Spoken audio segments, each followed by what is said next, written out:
Implementar um modelo, seja lá qual for, significa fazer escolhas.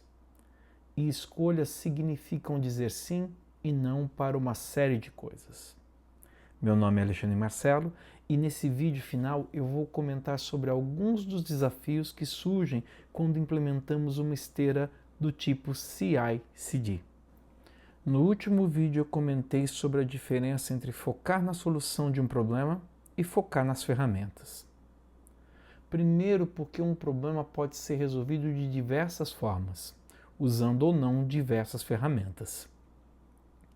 Segundo, e talvez mais importante, uma ferramenta pode resolver uma parte ou até todo o problema, mas ela também pode trazer novas questões para esse processo. E dá para se perder facilmente nesse efeito bola de neve, onde o problema original fica escondido por esses novos desafios. Aqui a gente falou sobre o DevOps e o GitOps e como a automatização é o coração de todos esses processos.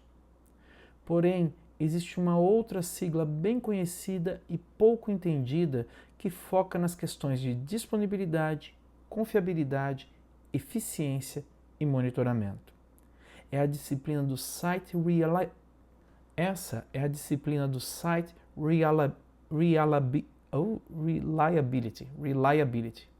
É a disciplina do Site Reliability Engineering. Para facilitar, eu vou chamar de SRE. O SRE é uma série de disciplinas que foram criadas pelo Google e que precede a ideia do DevOps. Tem muita gente que confunde os dois conceitos ou até acham que se trata da mesma coisa. Há ainda quem acha que o SRE é, na verdade, uma das formas de se implementar o DevOps. A preocupação do SRE é, de fato, garantir que os serviços estejam disponíveis, sejam eficientes e confiáveis, usando fortemente a automação. Para garantir isso, o monitoramento e a análise do ambiente se torna processo-chave, mas também com um esforço claro para evitar o que a gente chama de over-engineering ou engenharia em excesso. Dá para perceber um foco maior na operação. O importante aqui é ter em mente que o escopo de operações não pode ser delegado a segundo plano. E essa é uma crítica minha ao modelo do DevOps. Se põe um foco muito grande na habilidade do desenvolvedor. É ele que precisa criar a infraestrutura que o usa, mas na prática o DevOps acaba por dar pouca ênfase naquilo que o SRE se preocupa, como a disponibilidade e a eficiência. Para dar exemplos práticos, nem todos os participantes do DevOps sabem como otimizar um build de aplicações ou têm tempo disponível para fazer isso. Veja, a ideia de sprints que a metodologia ágil impõe aos desenvolvedores acaba sendo excessiva e ele não tem tempo para ficar pensando em otimização. Ele precisa entregar os seus sprints. Isso sem falar de uso de storage, de tamanho de pacotes, de imagens que você cria ou até mesmo daquelas que são usadas pela aplicação. E isso vai afetar diretamente a execução de todas essas aplicações. Um outro exemplo ainda mais específico é que quando a gente trabalha com Kubernetes, um pod não pode afetar o outro pod. É muito pod. Enfim, a infraestrutura não pode atrapalhar uma à outra. Para isso, a gente precisa impor limites e tem que colocar monitoramento. Sem o monitoramento, os problemas de performance acabam resolvidos usando novos recursos, sem encontrar a causa real. Vamos falar um pouquinho do assunto segurança também. Quando você é o responsável por manter a esteira do CI/CD, é preciso se perguntar sobre o que o desenvolvedor vai fazer no ambiente de DevOps. Quanto de recurso ele pode usar, quais são seus acessos, permissões, e isso pode até variar entre ambientes. Como é que você gerencia isso?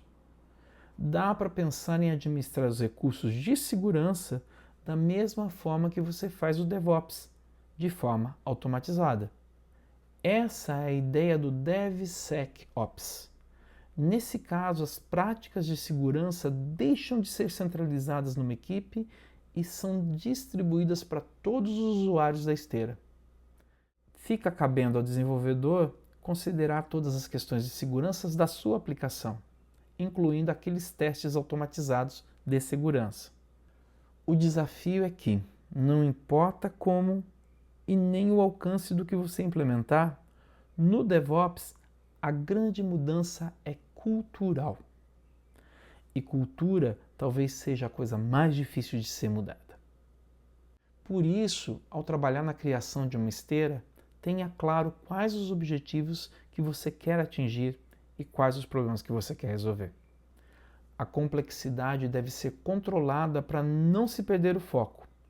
Não se preocupe tanto com os rótulos como DevOps, GitOps ou SRE, ou até mesmo como é implementado em outras empresas. Dificilmente você vai começar do zero na sua empresa. Se você é uma pessoa que vem da área de desenvolvimento, é importante ter claro quais as partes da operação que você vai ter que incluir no seu dia a dia. E quais as responsabilidades que isso representa na manutenção dos seus serviços em produção. Se você vem da área de operações, também é preciso entender o que representa todo esse fluxo contínuo de desenvolvimento e refletir como você pode facilitar o processo, sem deixar de lado coisas como disponibilidade e possibilidade de administração. Lembre-se, o foco em automatização deve servir para eliminar o trabalho repetitivo, não para aumentar o trabalho. A definição de uma esteira deve facilitar a compreensão e os controles dos processos, não deixá-los mais complexos. O uso de ferramenta deve resolver os seus problemas, não criar outros. Com tudo isso em mente, vale também lembrar que o DevOps é um processo. E como todo processo, ele não é o objetivo final. Ele é a ferramenta ou metodologia que você aplica para atingir o seu verdadeiro objetivo, que é resolver os problemas de negócio de forma mais ágil. Meu nome é Alexandre Marcelo e eu espero que essas informações te ajudem no seu dia a dia. E espero que nos encontremos em um próximo vídeo. Um abraço forte e até mais. E eu ainda não consigo falar reliability. Oh, agora saiu.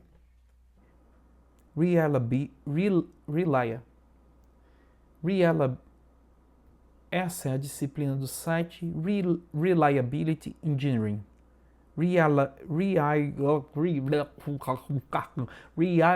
Essa é uma palavra que eu tenho muita dificuldade para falar. Reliability Engineering.